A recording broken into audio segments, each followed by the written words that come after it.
Chapter 1. The wolf is bleeding when I find him. At least that's what it looks like. I am elbow deep in cleaning supplies when the gate bell rings. 3 sharp clangs, the kind only a body slamming into iron makes. I drop the rag and run. Outside, sprawled across the wet grass, is the biggest animal I have ever touched. Black fur, gray eyes, paw held up like it's broken in half. I know this wolf. Everyone in the territory knows this wolf. He belongs to the king. I drop to my knees anyway. Royal or not, an animal in pain is an animal in pain. I run my hands along the leg he's holding up, pressing gently, waiting for the flinch, the whimper, the give of broken bone under skin. Nothing. No swelling. No heat. No tremor. I press harder, right where a fracture would scream the loudest, and the wolf just stares at me with those gray eyes like he's daring me to find something wrong. There is nothing wrong with this animal. I sit back on my heels. The wolf tilts his head, and for 1 second, I swear his expression looks almost pleased with himself. Then he stands, shakes out his fur like nothing happened, and trots toward my front porch like he owns it. I should send word to the palace. I should put him on a leash and walk him back myself before someone notices the king's wolf wandering loose near an Omega's sanctuary. Instead, I watch him curl up by my fire pit like he's done it 100 times. He leaves before sundown. I think that's the end of it. It is not. He's back the next morning, limping on the opposite leg this time. The morning after that, it's his tail, dragging low like something snapped it. By the 4th visit, I've stopped checking for injuries and started just opening the gate. The kingdom starts talking before I do. Merchants passing through tell me the guards have noticed the wolf disappearing from the palace grounds at the same hour every day. A woman selling herbs at the market laughs when she hears where he's been going. The terrifying beast that tore through 3 armies during the border war, sneaking off like a lovesick teenager to see an animal healer on the edge of nowhere. I don't find it as funny as they do, because something about this doesn't sit right with me. Wolves don't fake injuries for fun. They don't choose discomfort, choose distance, choose risk, just to be near someone. There's always a reason. My father taught me that before I could walk. Pain doesn't show up without a cause, and when it shows up where there shouldn't be any, you don't ignore it. You look closer. So on the 5th day, I look closer. I check his fur first, parting it section by section, searching for ticks, thorns, anything hiding beneath the surface. That's when I find it, caught near the base of his ear. A torn strip of fabric, deep blue, edged in gold thread so fine it has to be hand-stitched. Royal cloth, sliced clean, not ripped, like it was cut from something with a blade. I hold the fabric up to the light and the wolf goes still beside me, ears pinned flat, eyes locked on the gate. I follow his gaze and my stomach drops. 2 palace guards are walking up my path. Full uniform, hands resting on the hilts of their swords, faces unreadable. I've never had a single guard step foot on this land in 6 years. Now there are 2 walking straight toward me with a purpose I don't understand. The wolf doesn't move toward them. He doesn't wag his tail in recognition, doesn't trot forward the way a loyal animal would when his own kingdom's men approach. He growls, low, steady, a sound that rattles in his chest before it ever reaches his throat. He steps in front of me, body lowered, every muscle coiled like he's preparing to fight men who serve the same crown he does. The guards stop walking. One of them, the taller one, narrows his eyes at the wolf, then at me, then at the strip of blue fabric still pinched between my fingers. His hand tightens on his sword. Where? He says, voice flat and cold. Did you get that? I open my mouth to answer, but I don't actually have one. I found it. That's all I know. I found it caught in the fur of an animal who is supposed to be loyal to the very men standing in front of me, growling at them like they're the enemy. The wolf's growl deepens. The guard takes 1 step closer, and I realize too late that whatever this fabric belongs to, whatever truth it's been torn from, I am no longer just an animal healer standing in the middle of it. I am standing in the middle of something the palace does not want anyone to find. Chapter 2. The guard never gets his answer. Before I can say a word, the wolf lunges, not at the men, but past them, snatching the fabric clean out of my fingers with his teeth. He swallows it whole before either guard can react. Just like that, the only proof of whatever I found is gone. sitting somewhere in the stomach of an animal who clearly meant for it to disappear. The shorter guard curses under his breath. The taller one studies me for a long moment, like he's deciding whether I'm worth the trouble of questioning further. Then he looks at the wolf, who has resumed his place at my side, calm now, almost smug. "Keep him contained," the guard finally says. "The king does not appreciate his property wandering." Property. That's the word he uses. Not companion, not protector. Property. They leave without another word, and I stand there in my own front yard, heart hammering, holding nothing but the memory of gold thread and a question I can't shake. Why would a guard's hand go straight to his sword over a torn piece of cloth? Why does a king's most trusted animal growl at the king's own men like they're strangers wearing familiar uniforms? I don't get an answer that day, or the next. What I do get, over the following 2 weeks, is a wolf who has apparently decided my sanctuary is now his second home. He shows up every single day, and every single day his injury gets more ridiculous. A sore paw becomes a sore ear. A sore ear becomes a limp so dramatic he drags his back leg across the entire yard before flopping dramatically at my feet the moment I step outside. Tail thumping, eyes wide, like he's auditioning for sympathy he clearly does not need. Word spreads fast in a kingdom this small. By the second week, half the town has heard some version of the story, and most of them think it's the funniest thing to happen in years. The fearsome black wolf of the Alpha King, reduced to faking injuries just to spend an afternoon with an Omega who runs a sanctuary on the edge of nowhere. I laugh about it too at first. It's hard not to, watching a wolf the size of a horse limp dramatically across my yard like he's been mortally wounded by a particularly aggressive butterfly. But the laughing stops the day he refuses to eat. I set his bowl down the way I always do, fresh meat, water, everything he normally devours within seconds. He sniffs it once and walks away, lying down by the fence instead, eyes fixed on the road like he's waiting for someone. I sit with him for an hour before I understand. He's not waiting for someone. He's waiting for me. The moment I sit down next to him, he turns, presses his head into my lap, and finally eats, only after I scoop the food myself and hold it out by hand, piece by piece, like he's a pup instead of a fully grown war wolf who once reportedly took down 3 armed men without a scratch. It should worry me more than it does. Instead, something in my chest softens in a way I don't have a name for. That's when I notice it. Buried deep in the fur along his shoulder, almost invisible unless the light hits just right. A fine layer of silver powder, clinging to individual strands like dust that refuses to wash away. I've never seen anything like it. Not pollen, not ash, not any plant or mineral I recognize from 6 years of treating animals in this territory. I rub a pinch between my fingers and it leaves a faint shimmer on my skin, cold to the touch in a way that has nothing to do with the weather. I think about the fabric he swallowed. I think about the guard's hand on his sword. I think about a king's wolf who trusts a stranger's gate more than his own palace gates. None of it makes sense on its own. But pieces never do, not until you find enough of them. I wrap a small sample of the powder in cloth and tuck it into the drawer where I keep my medical records. The same drawer where, 3 days later, an official palace summons arrives, sealed in wax bearing the royal crest. The king wants to see me. Chapter 3. The palace doors are taller than any building I've ever stood inside. A guard leads me down a hallway lined with portraits of Alphas long dead, their painted eyes following me the entire walk. My hands won't stop sweating. I wipe them against my coat for the 3rd time before we reach a set of double doors, and the guard pushes them open without announcing me at all. The throne room is empty except for one man. King Ronan Ashford sits sideways in his chair, one elbow propped against the armrest, head resting against his fist like the weight of his own skull is more than he can hold up today.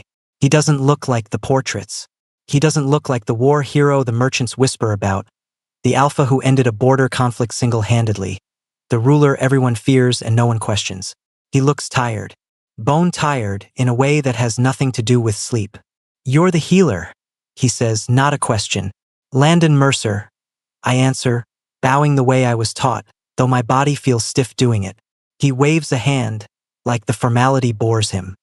"My wolf has been visiting your sanctuary. Every day for 2 weeks," I say. "I assumed you knew." Something shifts in his face, brief but unmistakable. "I did not." The words sit heavy in the room.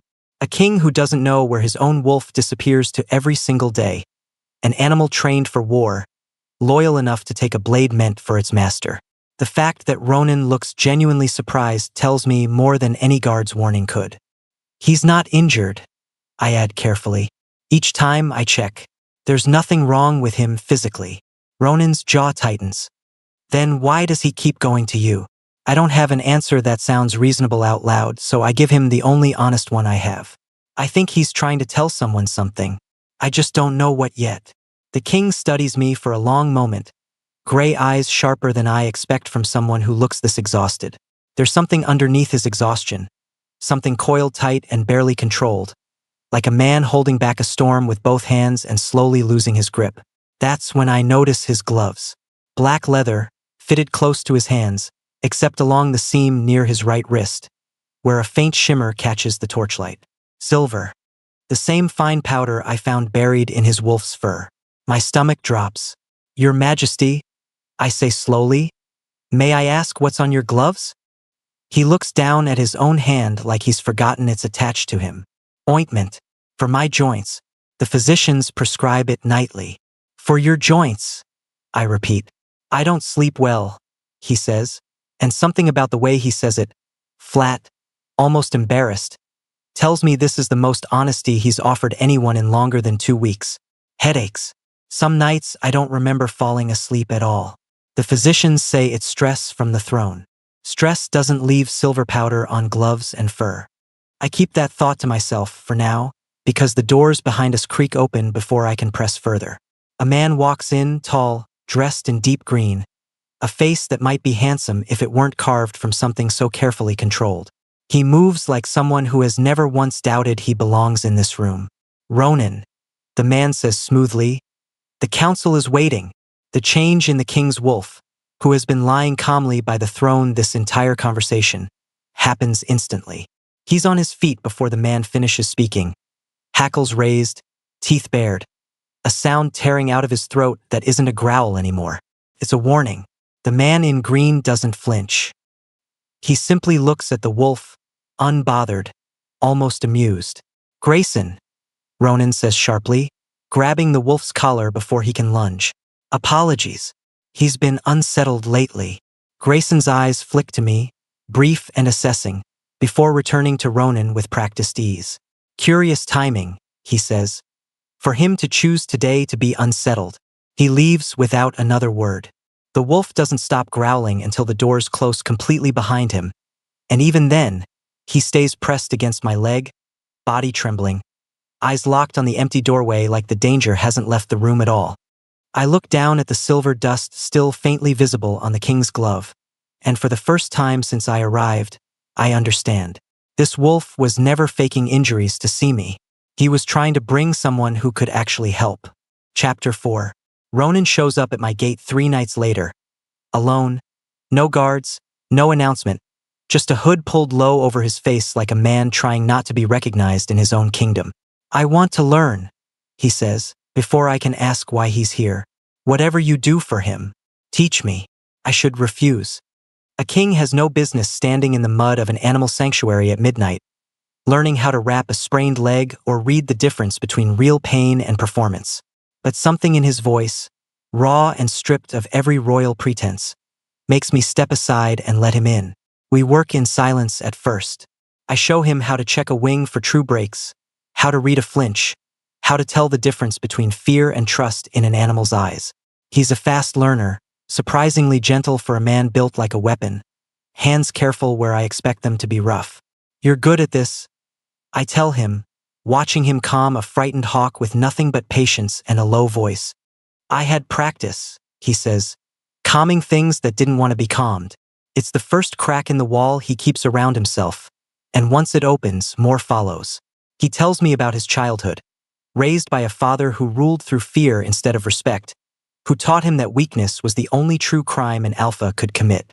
He tells me about Grayson, his foster brother, raised in the same house, the only person who ever made the palace feel survivable. I trust him with everything, Ronan says quietly.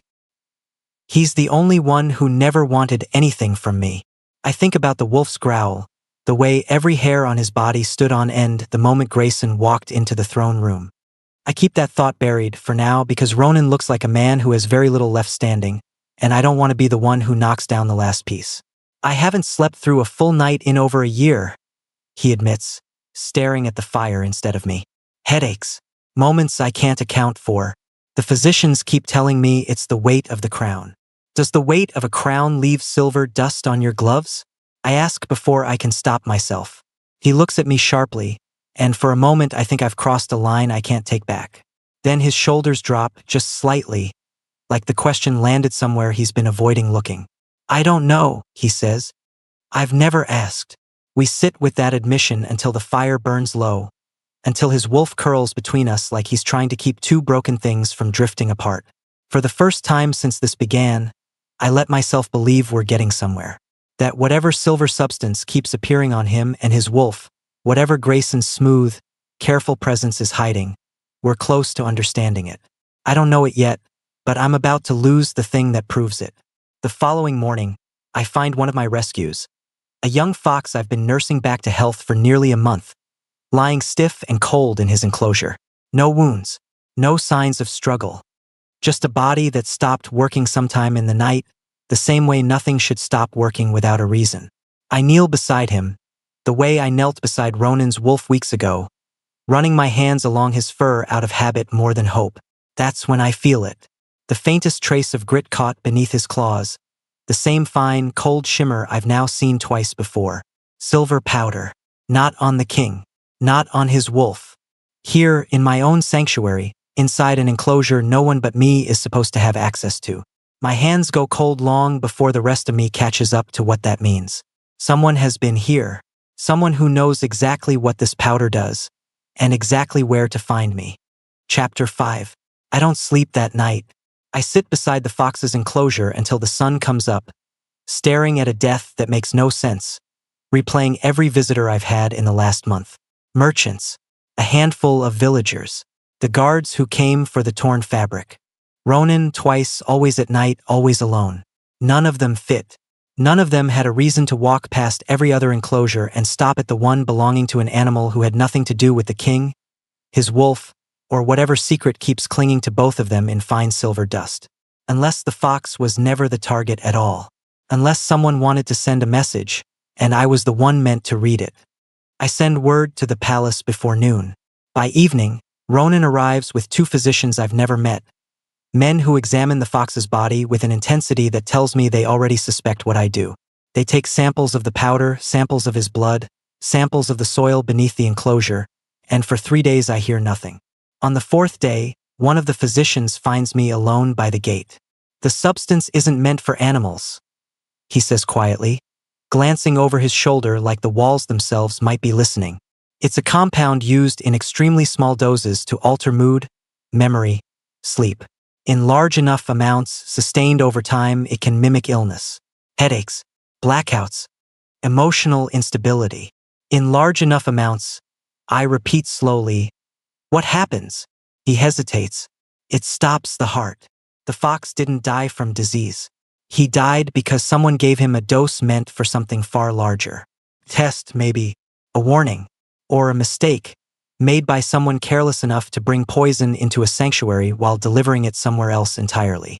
The pieces shift in my mind until they finally lock into place, and the picture they form makes my stomach turn. The wolf was never seeking attention.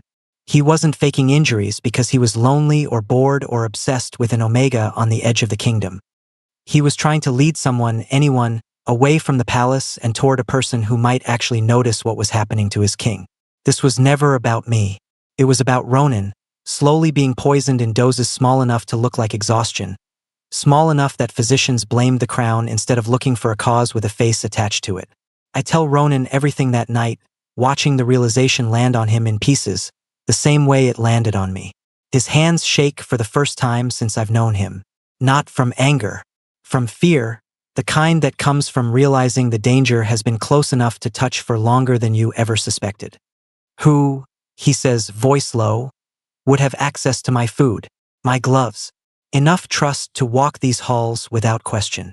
I already know the answer before he finishes the sentence, and from the look on his face, so does he. Neither of us says the name out loud, not yet, because saying it makes it real in a way we're both not ready for. That night, unable to sit still, I walk the perimeter of the palace grounds where Ronan has given me access, hoping to find anything, any trace of where the powder might be coming from. The kitchens are dark except for a single light burning near the back entrance, the one reserved for staff long after the evening meal has ended. I creep closer, telling myself I'm only checking, only looking, nothing more. Through the half-open door, I see him, Grayson, alone, standing over a row of small glass vials, each one catching the lamplight with the same cold silver shimmer I've now seen on a wolf, a king's gloves, and a fox who never woke up again. He's not eating. He's not preparing a meal. He's measuring. My breath catches in my throat, loud enough that I'm certain he'll hear it, certain he'll turn and find me standing in the doorway with no explanation for why I'm here. I press myself flat against the stone wall, heart slamming so hard I can feel it in my ears, and wait. The door creaks. Grayson's voice cuts through the silence, calm, almost gentle. The same voice that has fooled an entire kingdom for years. "You can come in, Landon," he says without turning around. "I've been expecting you." Chapter 6. I step through the door because there's nowhere else to go.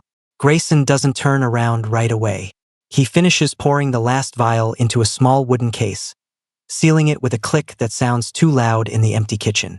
When he finally faces me, his expression is calm, almost kind, the same face that's fooled an entire palace for years. "You're braver than you look," he says. "Most people run." "What is that?" I ask, nodding at the case in his hands. "Medicine," he says simply, "for a condition that doesn't have a name yet. Not one I'm ready to explain to a healer who treats foxes and wolves." My pulse hammers, but I hold my ground. "A condition that killed one of my foxes." Something flickers behind his eyes, gone before I can read it. "That wasn't supposed to happen," he says quietly. Then, before I can press further, his voice hardens. "You should go home, Landon. Whatever you think you've found here, you don't understand it. Not yet." He walks past me without another word, leaving me standing alone in a kitchen that suddenly feels colder than the night outside. I don't tell Ronan what I saw, not that night. Some instinct tells me to wait, to gather more before I hand him a truth that could break the one relationship holding his family together. Instead, something unexpected happens over the following weeks. Ronan keeps coming back, not as a king checking on a healer who stumbled into palace secrets, but as a man who seems to breathe easier inside my sanctuary than inside his own throne room.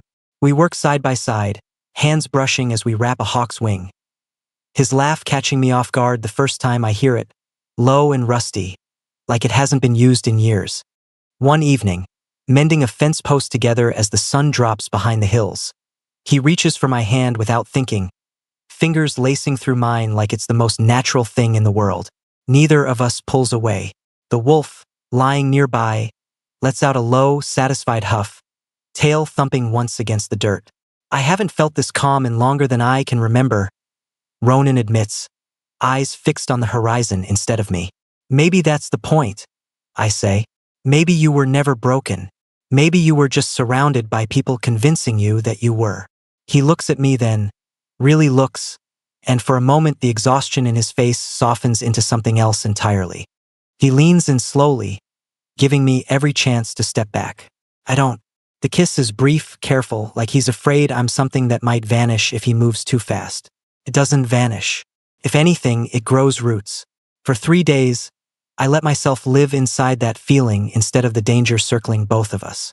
It's a mistake. On the 4th night, Ronan arrives at my gate without his usual calm. Jaw tight, eyes sharp in a way I haven't seen since the throne room. He holds up a folded piece of paper, my own handwriting staring back at me. Notes I made weeks ago about the silver powder, about Grayson, about everything I've been quietly investigating on my own. "Where did you get this?"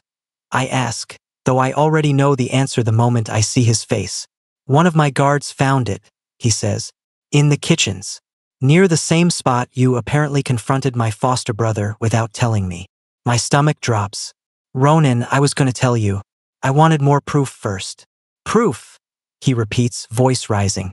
"You went after the most dangerous secret in this palace alone, without a word to me, And you call that protecting me? I call it making sure I wasn't wrong about someone you've trusted your entire life. I snap back, the fear and frustration of the last few weeks finally breaking loose. I didn't want to destroy what you have with him over a guess. Ronan's hands clench at his sides. Anger and fear tangled together so tightly, I can't tell where one ends and the other begins. You could have died in that kitchen. Do you understand that? If he'd seen you as a threat instead of a curiosity, you would not have walked out of there. The wolf whines low in his throat, pressing against Ronan's leg like he can feel the tension crackling between us. Before either of us can say another word, a guard comes sprinting up the path, breathless, face pale in the moonlight. Your Majesty, he gasps. There's been an attack at the Eastern Market. They're saying someone matching the healer's description was the target. Ronan's anger disappears in an instant, replaced by something far more frightening. He grabs my arm, pulling me toward the horses tied near the gate, voice low and urgent. We need to move. Now. Chapter 7. The market is on fire before we even reach the gates. Smoke curls into the night sky, thick and orange against the dark, and the screaming reaches us before the smell does. Ronan doesn't slow his horse. He rides straight into the chaos, guards scrambling to keep pace, and I follow because there's no version of tonight where I let him face this alone. A crossbow bolt splits the air the second we dismount, missing my shoulder by inches, burying itself in a wooden post behind me. Ronan shoves me behind an overturned cart before the second bolt fires, his body angled to shield mine, eyes scanning the rooftops with the kind of focus that made him a legend on the battlefield. Stay down, he orders, voice steady despite the chaos around us.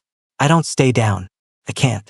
Through the smoke, I catch sight of a figure on a nearby rooftop, cloaked, steady, reloading with practiced hands.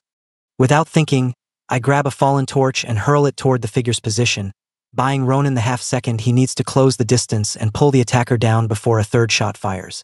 The fight is short and brutal.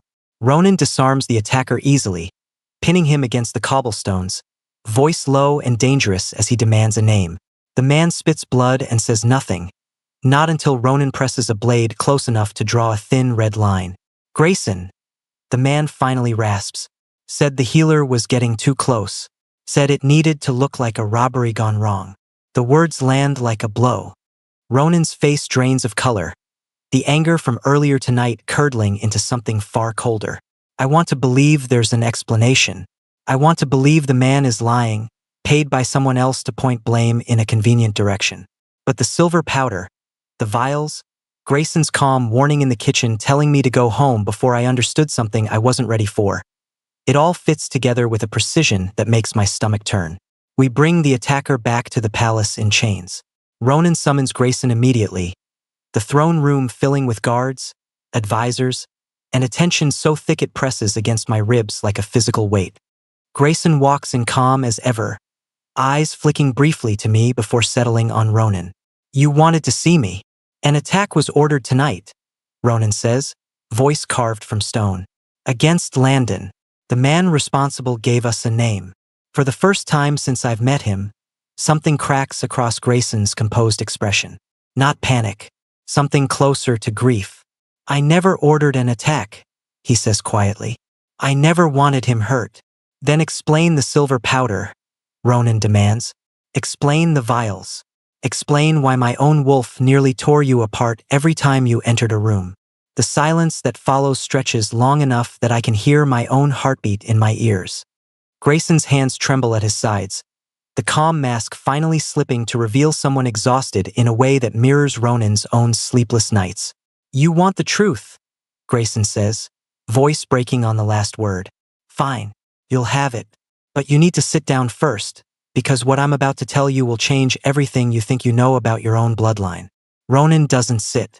He stands rigid, fists clenched, every muscle braced for whatever comes next. The powder wasn't meant to harm you, Grayson continues.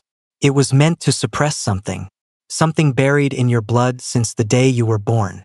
Something our father's physicians discovered when you were 6 years old and swore to hide for the rest of your life. What are you talking about? Ronan says, voice barely above a whisper. Grayson's eyes fill with something I've never seen from him before. Fear, real and unguarded. There's a prophecy, he says, older than this kingdom's recorded history. One that says the firstborn alpha of our bloodline will rise to power and burn the kingdom to ash unless something stops him first. The room goes utterly silent. Ronan's wolf lets out a low, mournful sound, pressing close against his leg. I didn't poison you to hurt you, Grayson whispers. I did it to save everyone you'll ever rule, including yourself. Chapter 8. Ronan doesn't move. He doesn't breathe. The throne room feels smaller than it did a moment ago, the weight of Grayson's words pressing down on every corner of it. I watch the king I've come to know, gentle hands with broken animals, quiet laughter under a darkening sky, calcify into someone I barely recognize. His jaw tightens. His hands curl into fists so hard his knuckles turn white. Say that again, Ronan says, voice low and dangerous. Grayson doesn't flinch. Our father knew. He kept it hidden from everyone except the royal physicians and me, terrified that if it ever became public, you'd be removed from the line of succession before you could prove the prophecy wrong. He raised you to control every part of yourself, every flicker of anger, every moment of weakness, because he believed control was the only thing standing between you and the future the prophecy describes. And you believed it too, Ronan says. I watched the headache start. Grayson answers, voice cracking. I watched the blackouts, the nights you couldn't remember. I told myself the powder was protecting you, keeping whatever the prophecy warned about asleep inside your blood. I never meant for anyone else to get hurt. The fox was an accident, a dose meant for your tea that ended up somewhere it shouldn't have. The attack tonight was never mine. I swear that on everything I have left. Then who ordered it? I ask, the question slipping out before I can stop it. Grayson's eyes flick toward the captured attacker, still chained near the throne room doors, before settling back on Ronan. I don't know, but someone wanted Landon gone badly enough to act without my knowledge, which means someone else inside this palace knows about the prophecy too. Ronan's wolf growls low, circling the room like he can sense the danger hasn't passed. I step forward, the only person in the room not paralyzed by family history and royal secrets. Where did this prophecy come from? Who wrote it down? Who decided it was true? Grayson hesitates. The royal archives. Records kept by the court historian for generations. I've read it myself, Landon. The ink, the language, the seal. It's real. Records can be written by anyone, I say. Real ink doesn't make something true. It just makes it convincing.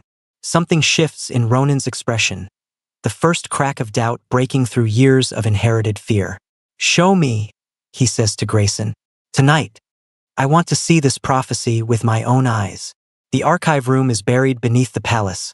Cold stone walls lined with shelves older than the kingdom itself.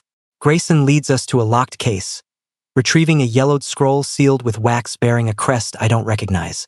Ronan unrolls it with shaking hands, eyes scanning lines written in a script so old it barely resembles modern lettering. I lean closer, studying the parchment instead of the words, something nagging at the edge of my mind. The wax seal looks aged, but the parchment itself doesn't match the brittle, yellowed texture of the shelves surrounding it. The edges are too clean, the fold lines too sharp. This isn't as old as it's supposed to be, I say slowly. Ronan looks up. What?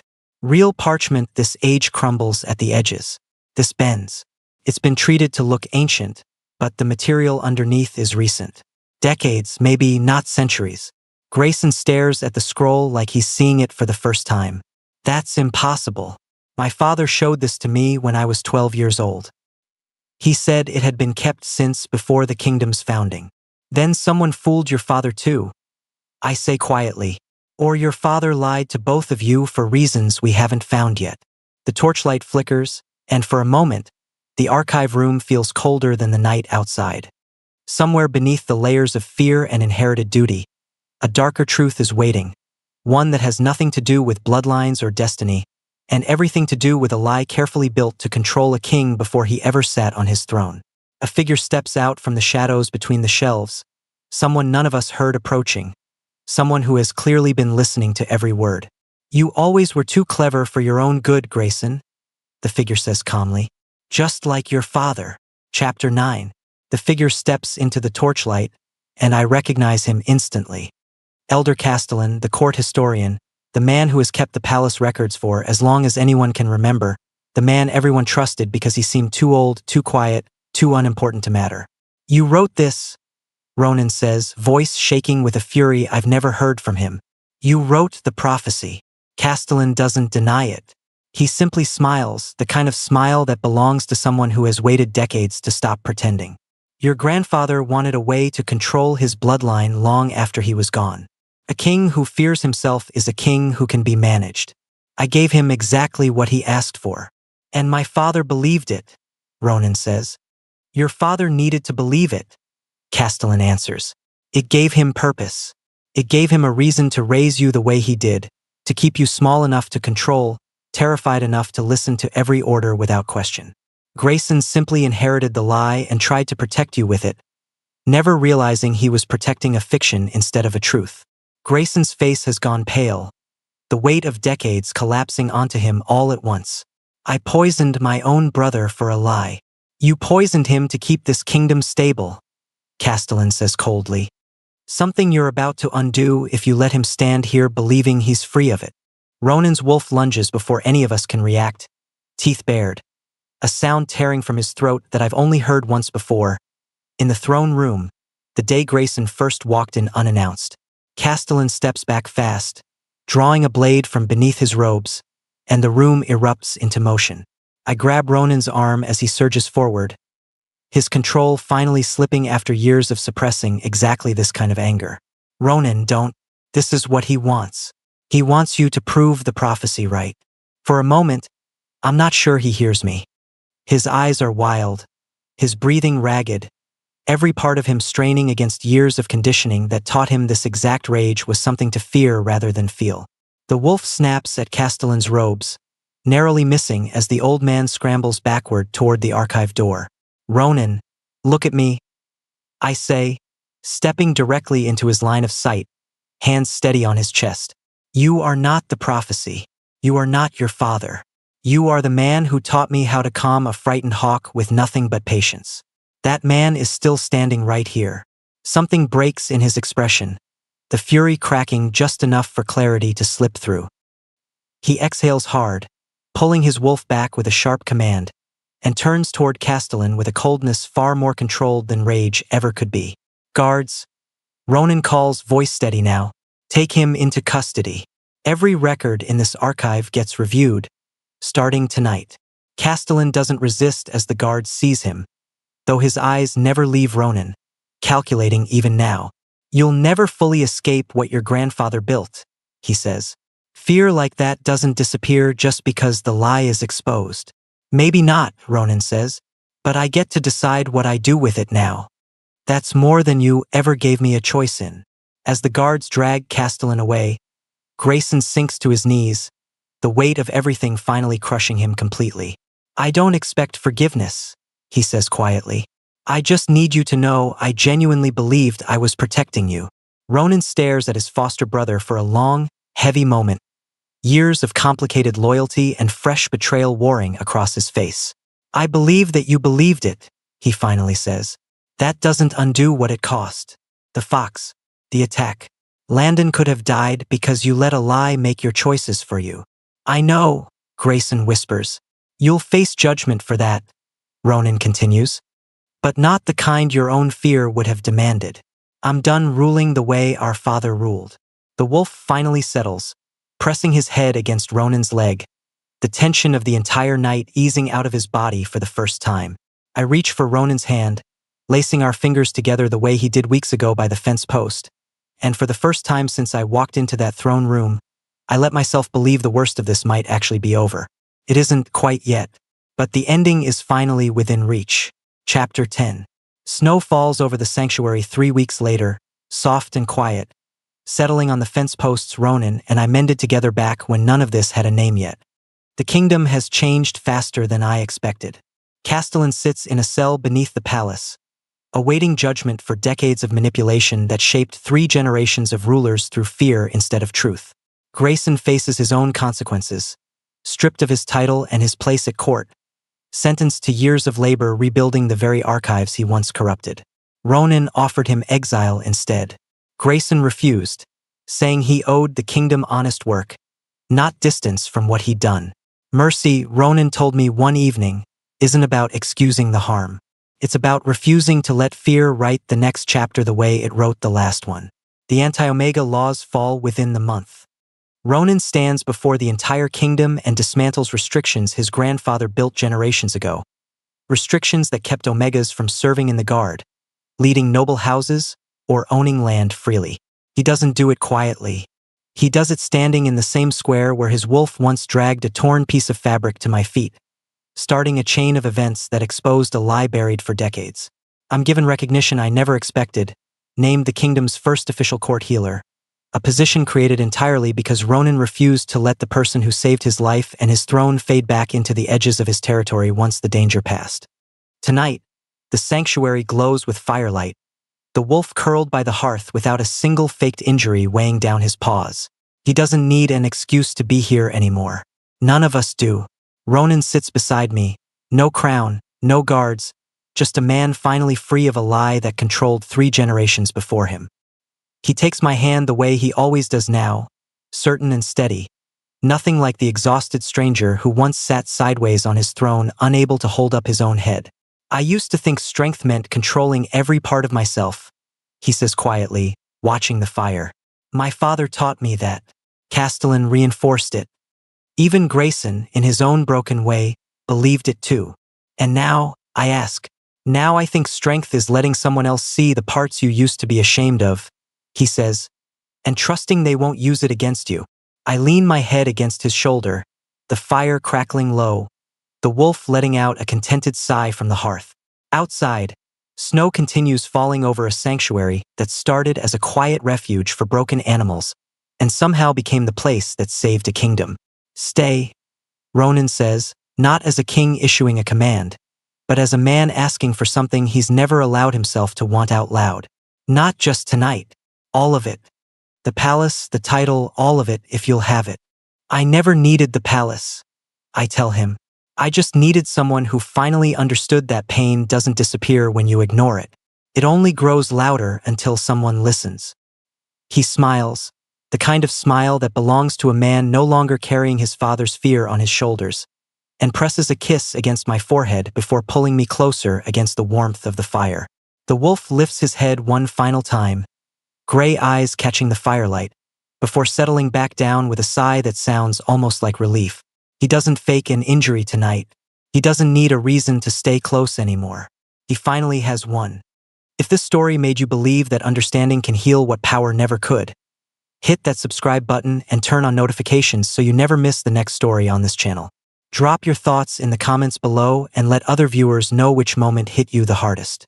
Stories like this one are made to inspire and to remind you that no pain goes unnoticed forever. So share it with someone who needs that reminder today.